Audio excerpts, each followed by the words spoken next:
Não desanime, não tenha medo. Jesus está no controle. Deus vai usar essa experiência dolorosa de tempestade, não para destruir você, mas para tonificar as musculaturas da sua alma. Não para levar você ao naufrágio, mas para conduzir você a uma experiência mais profunda com Ele. Quando Deus nos permite passar por uma situação adversa, difícil, amarga, Ele quer nos dar lições mais profundas, que da outra sorte nós não conseguiríamos aprender. Vejamos então a primeira pergunta. Esta é a sua pergunta, esta é a minha pergunta, esta é a nossa pergunta. Mestre, não te importa que pereçamos?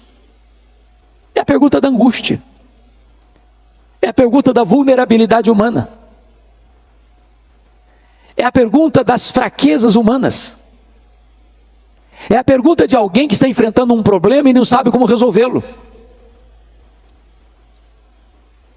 Está enfrentando uma doença e a medicina diz não tem mais jeito. Está enfrentando uma crise conjugal e parece que não vê nenhuma janela de escape para uma solução que traga paz à alma. A grande pergunta, meus amados, é por que esses discípulos estão fazendo essa pergunta com esse tom de censura a Jesus? Mestre, não te importa que pereçamos? Não estás vendo a nossa dor? Não estás vendo o nosso aperto? Não estás percebendo o nosso perigo? Não vais fazer nada. Mas por que eles estão fazendo essa pergunta? Porque alguma coisa não estava bem resolvida na mente deles. Primeiro lugar, eles não estavam conseguindo conciliar a obediência à ordem de Jesus. Passemos para outra margem com a tempestade que estava enfrentando. Não é muito difícil nem para você nem para mim entendermos a tempestade que Deus mandou atrás de Jonas. Jonas tinha desobedecido a Deus. E no imaginário nosso comum, a gente pensa assim: quando um crente se afasta de Deus, Deus manda uma tempestade atrás dele, e manda mesmo. Não para destruí-lo, mas para fazê-lo voltar ao caminho da obediência. Agora, como é que eu vou entender que eu estou fazendo a vontade de Deus, eu estou andando com Deus, eu estou obedecendo a uma ordem expressa de Jesus, e a tempestade vem? E a tempestade chega, e o vento contrário começa a me ameaçar. Na cabeça deles, isso não estava bem resolvido, porque a nossa expectativa é essa: se eu estou andando com Deus, vai dar tudo certo, nenhum imprevisto vai acontecer. Mas havia um segundo problema que levou esses discípulos a perguntarem a Jesus nesse tom de censura: mestre, não te importa que pereçamos? Qual era o segundo problema? Era a urgência da necessidade deles com a demora de Jesus em atendê-los. Por quê? O que Jesus estava fazendo no barco? Estava dormindo. Quem está dormindo não está agindo. E parece-nos que um dos dramas que nós enfrentamos na vida é que quando a coisa pega, quando o calo aperta, quando a dor lateja em nossa alma, quando as lágrimas quentes rolam em nossos olhos, quando a noite parece escura demais, você grita por socorro e só escuta o eco da sua voz. Deixa eu lhes dizer, tem hora, eu vou voltar, filho, pode ficar tranquilo. Tem hora que a demora de Deus nos aflige mais do que o próprio problema. Eu vou ilustrar. Vocês se lembram da Marta? Quando seu irmão Lázaro ficou doente? Jesus estava a um dia de viagem de Betânia, e Marta manda um recado para Jesus assim: está enfermo aquele a quem amas. A casa dela estava cheia de gente, Talvez as pessoas questionando: ô Marta, será que Jesus vem? Eu falei: ele vem, claro, ele é nosso amigo. E eu, Lázaro, piorando. E Jesus não chega. Aí a pessoa gastou um dia para ir de Betânia, onde Jesus estava. Ao dar o recado, Jesus disse para os seus discípulos assim: o Lázaro morreu. Mas manda um recado para Marta: esta enfermidade não é para a morte, é para a glória de Deus. Quando o emissário retorna no segundo dia, que era um dia para ir, outro dia para voltar, talvez apressadamente já vai dizendo para Marta: ó Marta, Jesus mandou falar para você que esta enfermidade não é para a morte, é para a glória de Deus. Mas o Lázaro já estava morto e sepultado. Olha o nó na cabeça da Marta. Diz a Bíblia que Jesus fica mais 2 dias onde estava. João gastou um dia para ir, mais 2 dias que fica, 3 dias. No 4º dia é que Jesus vai. Quando Jesus chega lá, o Lázaro está morto e sepultado há 4 dias. E a primeira palavra que Marta falou para Jesus não foi a saudação Shalom. Foi uma palavra de censura: se tu estiveras aqui, meu irmão não teria morrido, o senhor chegou tarde demais, agora não adianta mais. E Jesus: Marta, teu irmão há de ressurgir. Ela diz: eu sei que vai ressurgir no último dia. E Jesus: Marta, eu não fui, eu não serei, eu sou a ressurreição e a vida. Se você crer, Marta, você verá a glória de Deus. Talvez você, meu amado, que está aqui hoje, minha irmã, você está aguardando um milagre de Deus na sua vida, uma resposta às suas orações há anos. Mas o que eu posso dizer para você é que Deus nunca chegou atrasado. Quando Ele parece chegar atrasado, é porque Ele está preparando algo maior e melhor para a sua vida. Mas sabe por que esses discípulos estão angustiados? Tinha uma terceira razão. Primeiro é que eles não conseguiram conciliar a ordem com o problema. Segundo, eles não conseguiam conciliar a urgência da necessidade com a demora. E a terceira razão: eles não conseguiam conciliar a angústia avassaladora com o silêncio de Jesus. Porque se ele está dormindo, ele não só não está trabalhando, mas também não está falando. E eu vou lhes dizer que o silêncio de Deus grita mais alto nos nossos ouvidos do que o ruído mais barulhento das circunstâncias mais adversas.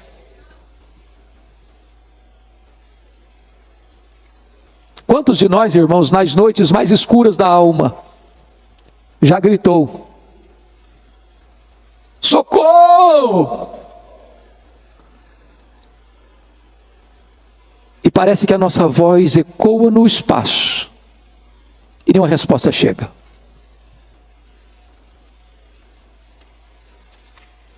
Mas quando Deus está em silêncio, Ele não está inativo. Ele não perdeu o controle. Ele está trabalhando e trabalhando por nós e não contra nós.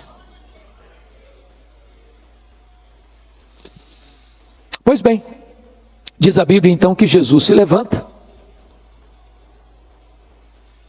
repreende o vento, repreende o mar, e é uma grande bonança. Me impressiona, entretanto, observar que numa segunda ocasião, quando houve uma tempestade, aí Jesus não estava dentro do barco. Vocês se lembram disso, está registrado em Mateus 14. Lá naquela segunda ocasião, Jesus mudou a metodologia. Aqui, primeiro, ele acalma o mar e o vento, para depois acalmar os discípulos. Lá na segunda ocasião, primeiro ele acalmou os discípulos, para depois acalmar o mar. Dizendo assim para eles: tende bom ânimo, sou eu, não tenham medo. Só então ele acalmou o mar. A pergunta é: por que ele mudou de metodologia? Por uma razão muito simples. O Senhor Jesus sabe que tem hora que a tempestade mais terrível na nossa vida não está do lado de fora, está do lado de dentro. Tem hora que o seu maior problema não é a circunstância, é o sentimento. E Ele, como aquele que nos conhece, sabe quando é que primeiro tem que atender a solução do problema E em segundo lugar, quando ele tem que atender a solução do problemático. Ele é poderoso nesta manhã para acalmar tanto a tempestade que está dentro da sua alma, como a tempestade que está fora de você.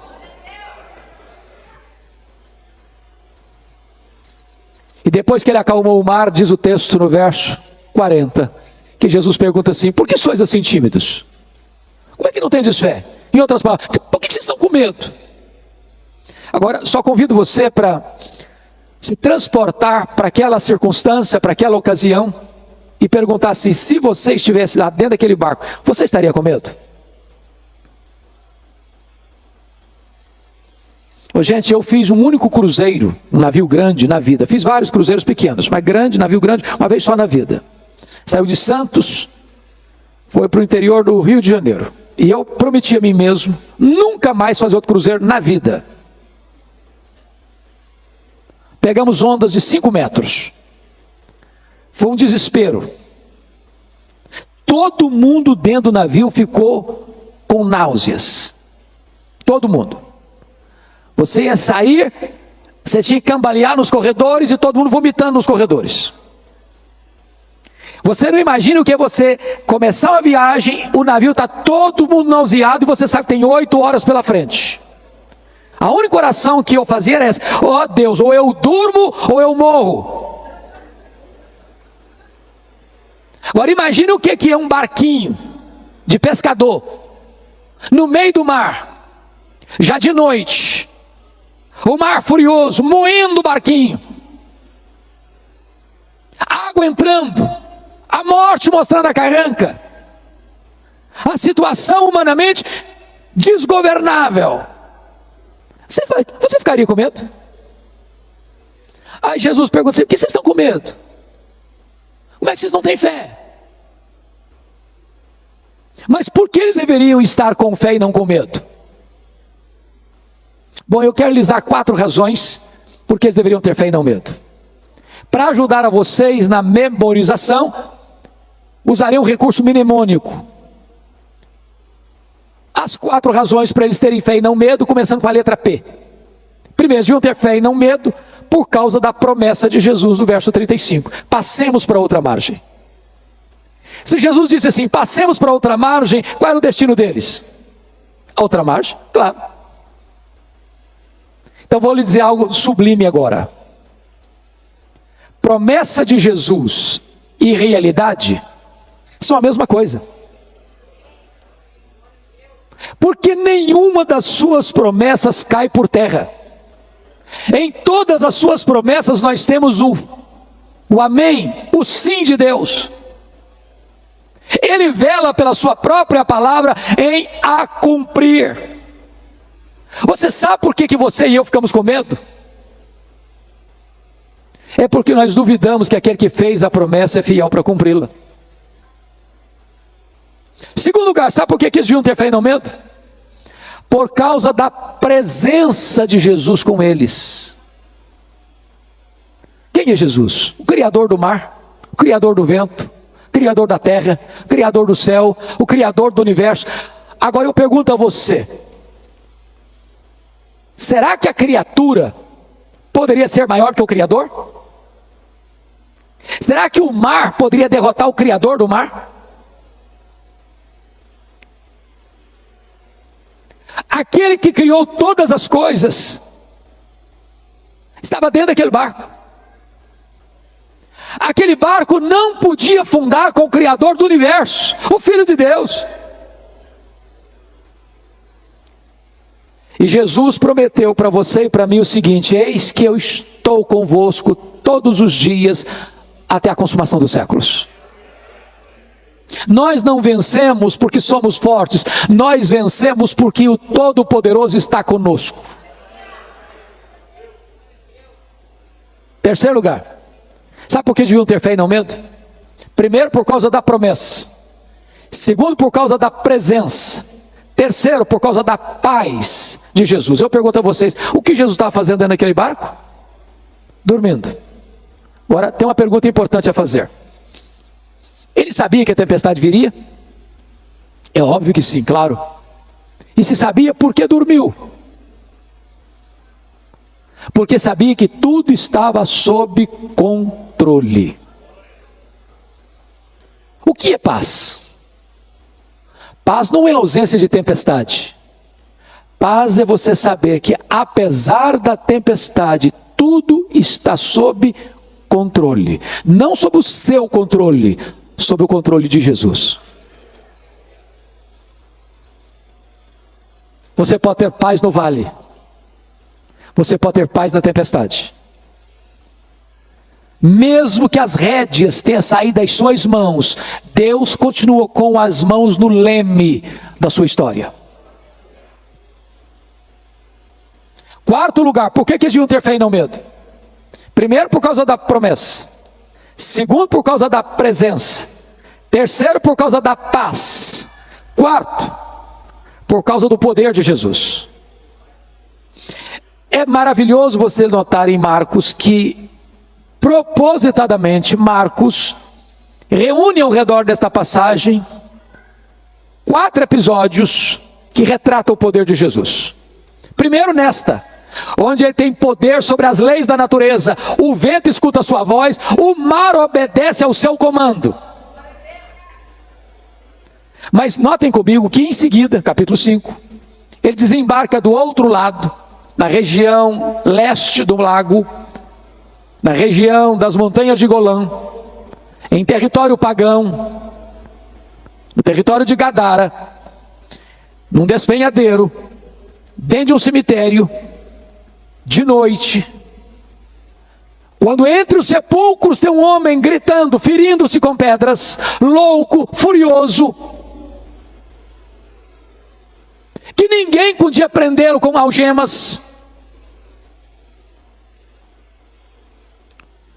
E quando Jesus entra, e a cena era de medo, porque tudo que você não espera ver dentro de um cemitério de noite, a gente viva.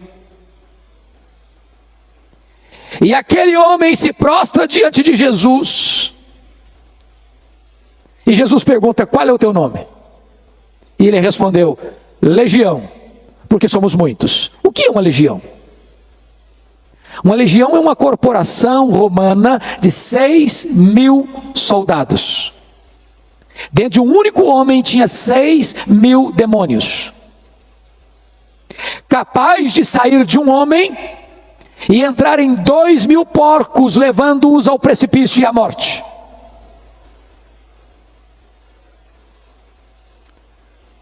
Mas Jesus liberta aquele homem. Jesus transforma aquele homem.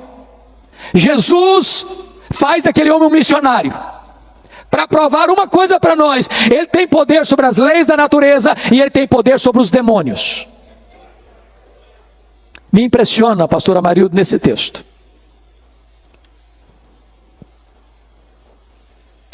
porque os demônios fizeram alguns pedidos para Jesus. O demônio não ora, mas faz pedido. Primeiro pedido: não nos atormentes antes do tempo. Segundo pedido: não nos mandes para fora do país. Terceiro pedido: mande-nos para essas manadas de porcos. E Jesus atendeu as 3 petições dos demônios. Mas agora que o homem está curado, liberto, ele faz um pedido para Jesus: deixa-me ir contigo. E Jesus não atendeu o pedido do homem salvo e liberto. Jesus diz: não, vai para os teus e conta lá para a tua família o quanto Deus fez por você. Por que Jesus atendeu o pedido dos demônios? Para provar uma coisa. Primeiro, que os demônios não são um mito, uma lenda. Segundo, para mostrar para o mundo inteiro o poder destruidor dos demônios na vida de uma pessoa. Capaz de sair de um único homem que era foragido da justiça, ninguém conseguia botar mais a mão nele, ele quebrava a algema, a família tinha enjeitado a ele, a sociedade tinha enjeitado a ele, os vivos tinham enjeitado a ele, vivia entre os mortos.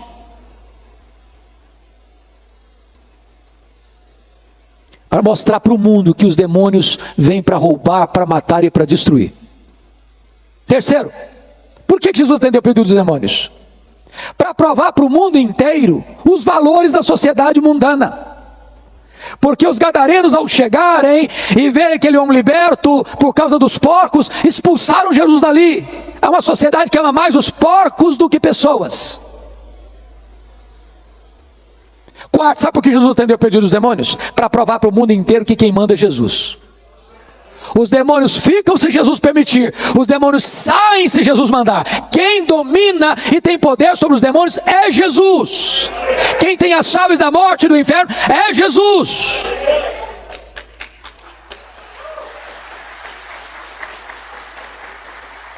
Então Jesus aqui prova que ele tem poder sobre os demônios. Mas quando você segue a leitura em Marcos 5, Jesus demonstra poder, agora não só sobre as naturezas, não só sobre os demônios, mas sobre a enfermidade, porque tem uma mulher hemorrágica, 12 anos esvaindo-se em sangue, a medicina não resolve o seu problema, o seu dinheiro está se acabando com tratamentos que não tiveram qualquer efeito para ela, e ela pensou, se eu apenas tocar na hora das vestes do Senhor Jesus, eu ficarei livre do meu mal, e ela tocou na hora das vestes de Jesus, e a hemorragia estancou-se no mesmo momento. Sabe por quê? Porque Jesus tem poder sobre a natureza, poder sobre os demônios e poder sobre as enfermidades. A última palavra não é da ciência, a última palavra não é da medicina, a última palavra é do Deus vivo, é do Filho de Deus.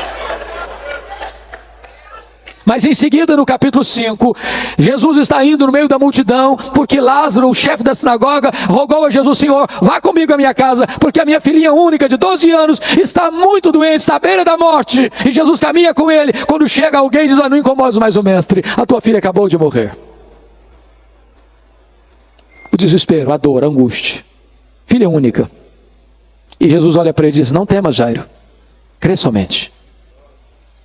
E Jesus chegou na casa de Jairo, a menina estava ainda estendida na cama, seu corpo sem vida. E Jesus se aproxima e diz, menina, talita cumi. Significa, menina, está na hora de acordar, está na hora de levantar. E a morte escuta a voz de Jesus, e a menina ressuscita. Sabe por quê? Porque Jesus tem poder sobre a natureza, tem poder sobre os demônios, tem poder sobre a enfermidade, tem poder sobre a morte. Ele é a ressurreição e a vida. Ele entrou nas entranhas da morte, ele matou a morte, ele ganhou vitória sobre a morte, e ele se levantou com um corpo de glória, e ele promete para você, que se você crer nele, você nunca morrerá eternamente, porque você e eu também teremos um corpo de glória, semelhante ao corpo da glória do Senhor Jesus Cristo. E você pode olhar como Paulo para a morte e dizer, onde está a morte, a tua vitória? Onde está a morte, o teu aguilhão? Tragada foi a morte pela vitória. O nosso Senhor tem poder sobre a morte. Mas agora, irmãos, vamos para a última pergunta do texto. Eu fico imaginando o mar se acalmando como uma fera selvagem que precisa ser acalmada, o barco balançando, os discípulos todos molhados, porque o barco já estava se enchendo de água, aquelas jorros d'água batendo no barco, e eles estão completamente tomados de uma santa reverência, perguntando uns para os outros assim, mas quem é este, que até o vento e o mar lhe obedecem? Que pergunta emblemática. Quem é este? E nós poderíamos responder essa pergunta hoje, dizendo o seguinte, este é aquele que junto com o Pai e com o Espírito Santo, lá nos refolhos da eternidade, antes da criação do universo, no conselho da Trindade, traçaram um plano perfeito para a sua, para a minha, para a nossa vida. Este é aquele que no princípio criou todas as coisas, porque todas as coisas foram feitas por intermédio dele, e sem ele nada do que foi feito se fez, as coisas visíveis e invisíveis. Quem é este? Este é aquele que sustenta todas as coisas pela palavra do seu poder. Quem é este? Este é a semente da mulher que nasceu para esmagar a cabeça da serpente. Quem é este? Este é aquele de quem os patriarcas falaram, para quem os profetas apontaram. Quem é este? Este é aquele que foi simbolizado pelo Cordeiro da Páscoa, cujo sangue, passado no batente das portas, libertou os primogênitos de Israel da morte no Egito. Quem é este? Este é aquele que foi simbolizado pelo tabernáculo. Este é aquele que foi simbolizado pela arca da aliança. Este é aquele que foi simbolizado por aquilo que estava dentro da arca: as tábuas da lei, o vaso com maná, a vara seca de Arão que floresceu. Este é aquele que foi simbolizado pela tampa da arca, o propiciatório, onde a glória de Deus se manifestava. Quem é este? Este é aquele que foi simbolizado pelas festas de Israel, pelos sacrifícios do templo, pelo sábado. Tudo era a sombra dele. Ele é a realidade. Quem é este? Este é o maravilhoso conselheiro, Deus forte, o Pai da eternidade, o príncipe da paz. Quem é este? Este é o sol da justiça, a brilhante estrela da manhã. Quem é este? Este é o Messias prometido. Este é o Filho de Deus, que na plenitude dos tempos nasceu de mulher, nasceu sob a lei, para ser o nosso Redentor. Quem é este? Este é o Verbo eterno, pessoal, divino, autoexistente, Criador, que se fez carne e habitou entre nós, cheio de graça e de verdade, e vimos a sua glória, glória como do unigênito Pai. Quem é este? Ora, este é aquele que pode dizer: eu sou. Antes que Abraão existisse, eu sou. Este é o pão da vida, este é a luz do mundo, este é a porta das ovelhas, este é o bom pastor, este é a ressurreição e a vida, este é o caminho e a verdade e a vida, e ninguém vem ao Pai senão por ele. Este é a videira verdadeira. Quem é este? Este é o cabeça da igreja, este é o fundamento da igreja, este é o dono da igreja, este é o edificador da igreja, este é o protetor da igreja. Quem é este? Este é o amado da nossa alma, este é a nossa alegria, este é a nossa herança, este é a nossa paz, este é a nossa justiça, este é o Filho de Deus que desceu da glória e entrou na nossa história e pisou o nosso chão e bebeu a nossa água e chorou a nossa lágrima e sentiu a nossa dor e carregou com os nossos pecados sobre o seu corpo no madeiro. Quem é este? Este é aquele que no Getsemane suou sangue por amor de nós, é aquele que chorou no Getsemane, aquele que bebeu sozinho o cálice amargo da ira de Deus. Este é aquele que foi cuspido e esbordoado no sinédrio, este é aquele que foi espancado e vilipendiado no pretório romano, este é aquele que carregou sobre o seu corpo no madeiro os nossos pecados e andou pelas ruas de Jerusalém apinhadas e debaixo de uma multidão sangue sedenta gritando: crucifica-o, crucifica-o, crucifica-o. Quem é este? Este é aquele que foi pregado naquela cruz, naquele leito vertical da morte. Este é aquele que transformou aquele patíbulo de horror no instrumento da sua própria salvação. Quem é este? Este é aquele que entrou nas entranhas da morte, ele é aquele que matou a morte, este é aquele que ressuscitou gloriosamente, este é aquele que está vivo pelos séculos dos séculos, este é aquele que voltou para o trono, este é aquele que está sentado à destra de Deus, este é aquele que vai voltar pessoalmente, visivelmente, audivelmente, repentinamente, inesperadamente, gloriosamente. Quem é este? Este é aquele que vai se assentar no trono e vai julgar as nações. Este é aquele em quem você e eu vamos reinar para sempre e sempre e sempre, onde não vai ter mais dor, onde não vai ter mais lágrima, onde não vai ter mais luto, onde não vai ter mais tristeza, onde não vai ter mais pecado, e nós estaremos com ele e para sempre, para sempre, para sempre, para sempre, reinando com ele, desfrutando da glória dele, contemplando a ele, usufruindo a glória dele. Quem é este? Este é o amado da nossa alma, este é a razão da nossa vida, este é o nosso glorioso Redentor, este é aquele que diz para você e para mim hoje: você não precisa ter medo, você pode ter fé. A ele a honra, a ele a glória, a ele o louvor, agora e pelos séculos eternos. Aleluia. Amém.